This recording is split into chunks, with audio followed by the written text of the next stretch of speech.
ఇక మరి అంటారు చూడు 40 మందికి ఒక లీడర్ పెట్టిరాట, గల్లీకి ఒక ఆఫీసు పెట్టిరాట.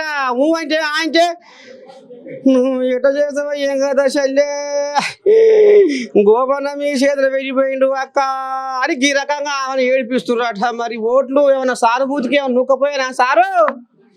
ప్రజలు స్పష్టంగా తెలుసు, ఆ ఈ జూబ్లీ హిల్స్ లో ఉన్న వాళ్ళందరూ కూడా తెలివికల్లో అమ్మో చదువుకున్న వాళ్ళు. ఆ. ఇందులో 70-80% స్లమ్స్ ఉన్నా కూడా అందరు చదువుకున్న వాళ్ళు. ఇలా ఎవరికి ఓటేయాలనేది వాళ్ళకి తెలుసు. ఇలా ప్రభుత్వం ఇంకా 3 సంవత్సరాలు ఉంటుంది.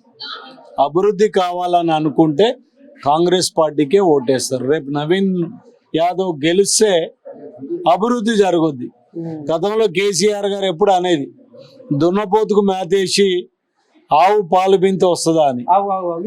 మరి ఇవాళ ఏంది, ప్రభుత్వంలో ఉంది మేము, అధికారంలో ఉంది మేము, మాకు ఓట్లేస్తే అభివృద్ధి జరుగుద్ది కానీ వాళ్ళకి కాదు.